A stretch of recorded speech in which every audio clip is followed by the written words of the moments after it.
রান্নার স্বাদ বাড়াতে তেল অত্যন্ত গুরুত্বপূর্ণ, তবে সব ধরনের তেল শরীরের জন্য উপকারী নয়। পুষ্টিবিদদের মতে রান্নায় ব্যবহৃত তেলে স্যাচুরেটেড ফ্যাট ও ট্রান্স ফ্যাটের পরিমাণ কম থাকা প্রয়োজন, কারণ এই দুটি উপাদান রক্তে খারাপ কোলেস্টেরল এবং শর্করা বাড়িয়ে দিতে পারে, যা স্বাস্থ্যগত সমস্যার সৃষ্টি করতে পারে।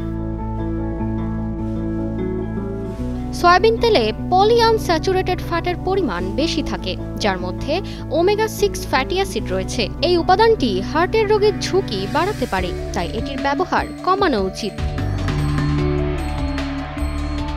পাম অয়েলে স্যাচুরেটেড ফ্যাটের পরিমাণ খুব বেশি, যা রক্তে খারাপ কোলেস্টেরল এলডিএল বাড়িয়ে দিতে পারে। এই কারণে স্ট্রোক বা হার্ট অ্যাটাকের ঝুঁকি কমাতে পাম অয়েল ব্যবহার না করাই ভালো।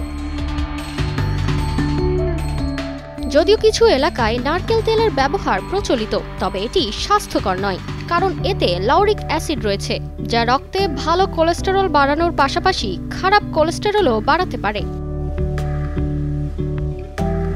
কর্ন তেলে ওমেগা-6 ফ্যাটি অ্যাসিডের পরিমাণ বেশি থাকে, যা রক্তে বৃদ্ধি পেলে হার্টের সমস্যার ঝুঁকি তৈরি হতে পারে। সুতরাং এটি রান্নায় ব্যবহার না করাই শ্রেয়।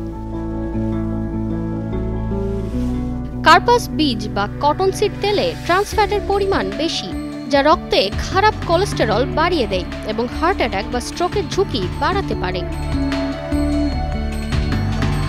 সুতরাং স্বাস্থ্যকর রান্নার জন্য তেল নির্বাচন করা অত্যন্ত গুরুত্বপূর্ণ।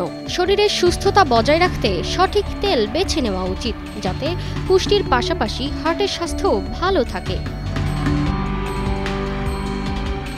তারতিবা ফারুহি, কালের কণ্ঠ।